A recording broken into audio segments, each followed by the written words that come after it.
This seems to me a story almost too surreal to tell. This is a story of grit, grace, love, and perseverance. Back in the day, it felt like anything was possible. With a slight shift in how we defined what was possible, a little help from my friends, and the courage to take the first steps, we were able to pioneer a whole new world of adventure sport. The culmination of our vision resulted in a larger-than-life jump that landed over 500 million views worldwide and shifted the way many people think about human potential.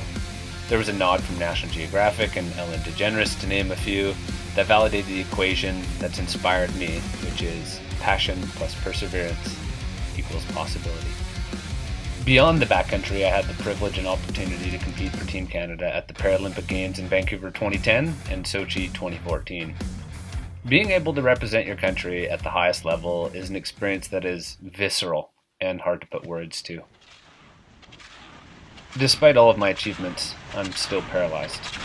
As a good friend of mine once said, "You are lucky. Maybe the luckiest of the unlucky." He's right. There's nothing lucky about having a body that doesn't work quite right. The most poignant example I can think of is when my kids are in harm's way and there's very little I can do to protect them. The other day we almost lost our dear Nova to the ocean while I just sat and watched in terror. Sport is a great venue for folks from all walks of life to develop the pathway to achievement and fulfillment.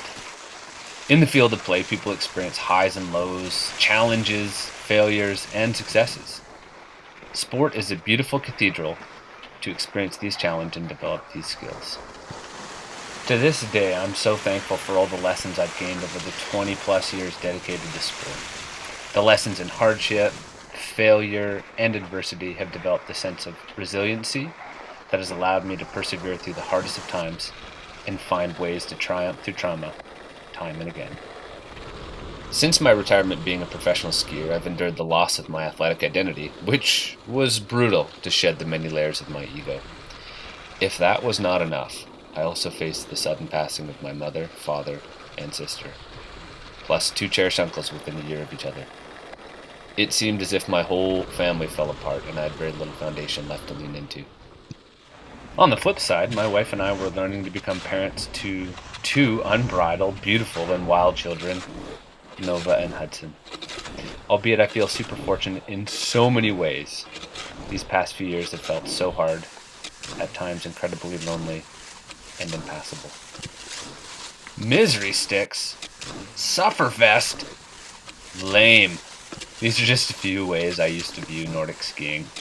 It was not until I lost my ability to downhill ski in 2016, after an epic fail that left me unable to ride the original Freedom Chair for nearly 2 years. I was reluctant and afraid to attempt this strange way of sliding on snow, but it was the only way I could return to the mountains that seemingly surrounded me in ways little else could. It was not love at first sight. It was the challenge of learning a new skill, the discovery of a whole new environment, and the ability to once again allow these wild spaces to humble, remind, and inspire me to be the person that I was born to be and keep me motivated to stay that course. We'll get it. You'd be amazed, I get it wrong every time.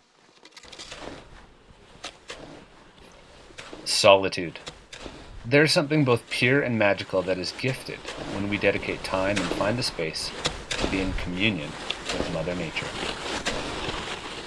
As much as I value solitude, I recognize that so much of my story is the result of community, a collaborative approach to self-discovery through planning, execution, and realization. It has been said that we're a product of the environments that we live, from the rugged, raw, natural world to the people we are surrounded by. We've only got one crack at this game called life, so be mindful of the environments you choose, as they will shape you and how you interact with the world that we share. This story I share, my story, has time and again reflected the values gleaned from the places and faces that have motivated, humbled, and inspired me to become the person I was born to be. And who is that, you may ask? I'd say a dork that lives for levity. A warrior, a champion, a learner, and a leader. Beyond these cloaks we wear and identify by, I am a child of the universe that has found a deep sense of satisfaction and purpose from the simple adage my father left me with. The reward is intrinsic to the effort.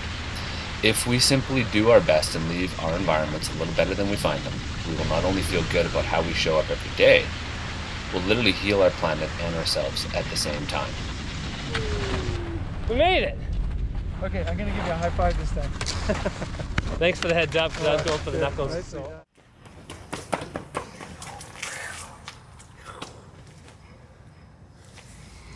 My dad says anything is possible. And we believe him.